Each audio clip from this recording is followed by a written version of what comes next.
Akhirnya saksi yang mengaku melihat Eki Vina kecelakaan di Jembatan Talun Cirebon menyerahkan barang buktinya. Bukti yang dimiliki Nazrudin soal Eki Vina kecelakaan adalah handphone. Nazrudin mengaku sempat mengabadikan momen kecelakaan Eki Vina di Jembatan Talun Cirebon menggunakan handphonenya. Pada tahun 2016 silam Nazrudin berprofesi sebagai tukang tambal bola. Dia mendatangi sekolah dan pesantren sampai lapangan futsal menawarkan jasa tambal bola dengan berjalan kaki. Sabtu tanggal 27 Agustus tahun 2016, Nazrudin mengaku jalan kaki dari arah Sumber. Sesampainya di Jembatan Talun, Nazrudin sempat berhenti karena merasa takut ketika melihat seseorang sedang duduk. Dia takut uang hasil tambal bola dan handphone miliknya menjat sasaran begal. Kemudian ketika tengah merokok, Nazrudin mengaku melihat pengendara motor melaju dengan kecepatan tinggi sambil zigzag dan standing. Lalu pengendara motor itu terpental hingga kepalanya membentur tiang di Jembatan Talun. Nazrudin mengaku menghampiri dan memfoto suasan juga orang-orang di lokasi kejadian. Saya serahkan HP ini yang dulu pernah saya pakai foto di kejadian peristiwa kecelakaan di Talun, kata Nazrudin saat menyerahkan handphone tersebut pada Titin Prialianti. Tampak handphone yang diserahkan merek Nokia 6300. Namun handphone itu tak memiliki baterai. HP ini gak ada batunya, katanya. Selain itu, handphone tersebut tidak terdapat kartu memorinya. Kartu memori gak ada di sini, kata Nazrudin. Ia berharap tim kuasa hukum dari terpidana kasus Vina Cirebon bisa memperbaiki agar foto-foto bisa dilihat. Mudah-mudahan ini bisa terbuka dan dijadikan bukti yang bermanfaat. HP ini sudah lama tidak digunakan, kata Nazrudin. Titin Prialianti mengatakan juga berharap agar foto di handphone Nazrudin bisa dibuka. Mudah-mudahan bermanfaat bagi 7 terpidana yang diancam hukuman seumur hidup dan sudah mendekam 8 tahun. Padahal Bapak melihat kecelakaan lalu lintas, kata Titin. Selain kecelakaan, Nazrudin bersaksi bahwa helm Kit X roket merah putih yang dipakai Eki juga rusak. Betul, helm pecah, kata Nazrudin. Menurutnya yang tidak rusak hanyalah kaca helm tersebut. Yang nggak pecah itu mikanya, kata Nazrudin. Akhirnya saksi yang mengaku melihat Eki Vina kecelakaan di Jembatan Talun Cirebon menyerahkan barang buktinya. Bukti yang dimiliki Nazrudin soal Eki Vina kecelakaan adalah handphone. Nazrudin mengaku sempat mengabadikan momen kecelakaan Eki Vina di Jembatan Talun Cirebon menggunakan handphonenya. Pada tahun 2016 silam Nazrudin berprofesi sebagai tukang tambal bola. Dia mendatangi sekolah dan pesantren sampai lapangan futsal menawarkan jasa tambal bola dengan berjalan kaki. Sabtu 27 Agustus 2016, Nazrudin mengaku jalan kaki dari arah Sumber. Sesampainya di Jembatan Talun, Nazrudin sempat berhenti karena merasa takut ketika melihat seseorang sedang duduk. Dia takut uang hasil tambal bola dan handphone miliknya menjat sasaran begal. Kemudian ketika tengah merokok, Nazrudin mengaku melihat pengendara motor melaju dengan kecepatan tinggi sambil zigzag dan standing. Lalu pengendara motor itu terpental hingga kepalanya membentur tiang di Jembatan Talun. Nazrudin mengaku menghampiri dan memfoto suasana juga orang-orang di lokasi kejadian. Tampak handphone yang diserahkan merek Nokia 6300. Namun handphone itu tak memiliki baterai. Selain itu, handphone tersebut tidak terdapat kartu memorinya.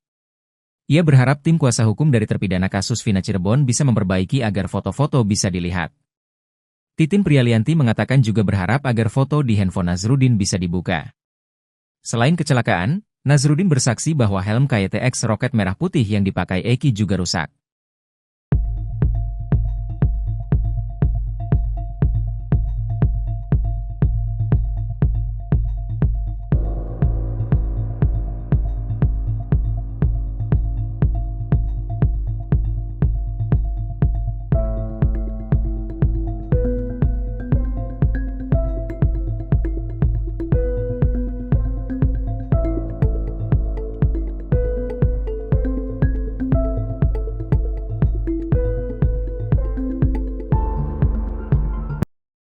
Total emosi bukan kepalang sampai nekat menantang jaksa untuk melakukan sumpah Banyucis. Setelah menantang jaksa, mic yang dipegang Saka Tatal saat sidang PK terpidana kasus Vina Cirebon langsung direbut. Saka Tatal menjadi saksi dalam sidang PK terpidana kasus Vina Cirebon. Dalam kesaksiannya, Saka Tatal mengaku tak berada di TKP kasus Vina pada 27 Agustus 2016. Saka Tatal berkuku ia bersama pamannya, Sadikun dan teman lainnya. Jaksa Nofriantino Jatifah-Levi kemudian mendapat giliran bertanya. Nofriantino Jatifah-Levi menanyakan kuasa hukum yang mendampingi terpidana kasus Vina Cirebon, khususnya Hadi Saputra.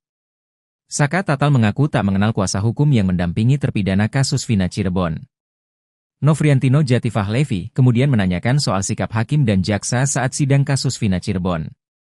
Saka Tatal menerangkan bahwa hakim dan jaksa saat sidang kasus Vina Cirebon mengarahkan jawabannya ke BAP. Nofriantino Jatifah-Levi kembali menanyakan soal tindakan hakim dan jaksa saat sidang kasus Vina Cirebon. Sontak terdengar protes dari sudut kuasa hukum. Nofriantino Jatifah-Levi lantas mempertanyakan apa yang salah dari pertanyaannya ke Hakim Ari Ferdian. Tiba-tiba saja Saka Tatal kemudian menantang Jaksa Nofriantino Jatifah-Levi untuk melakukan sumpah banyucis. Mendengar tantangan Saka Tatal, Jaksa Nofriantino Jatifah-Levi langsung mengadu ke Hakim Ari Ferdian. Entah kenapa, mik yang awalnya dipegang Saka Tatal langsung direbut oleh pria plontos mengenakan baju batik. Sambil mendengarkan hakim, Saka Tatal lalu melipat kedua tangannya di dada. Pria yang tadi mengambil mik kemudian menarik tangan Saka Tatal.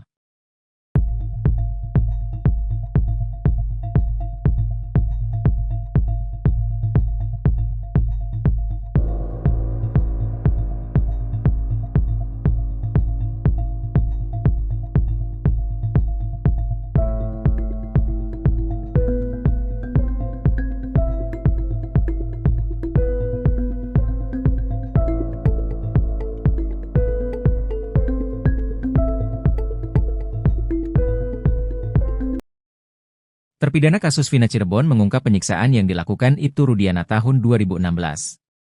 Bukan cuma Ibtu Rudiana, para terpidana juga mendapat penyiksaan dari oknum lainnya. Hal itu diungkap oleh 6 terpidana kasus Vina dalam sidang peninjauan kembali, PK, di Pengadilan Cirebon. Terpidana kasus Vina Cirebon, Rivaldi Aditya Wardana alias Ucil mengaku dijemput oleh Ibtu Rudiana ke Polsek Utara Barat pada 1 September 2016. Saat itu Ucil sudah ditahan dalam perkara senjata tajam.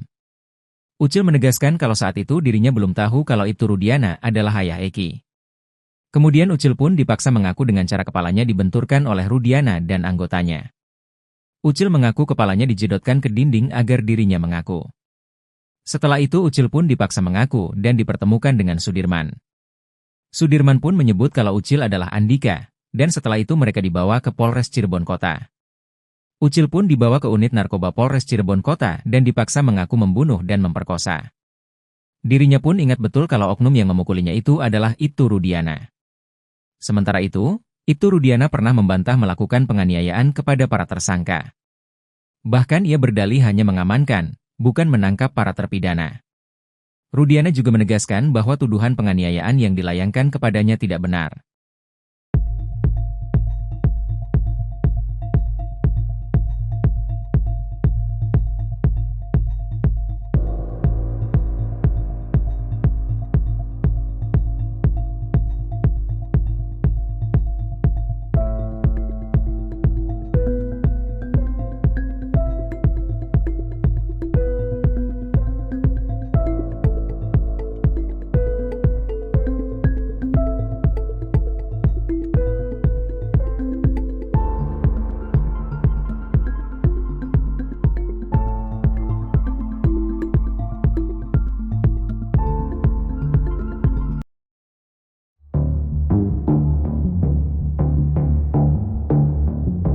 LPSK memutuskan untuk memberikan perlindungan terhadap 5 saksi terkait kasus Vina.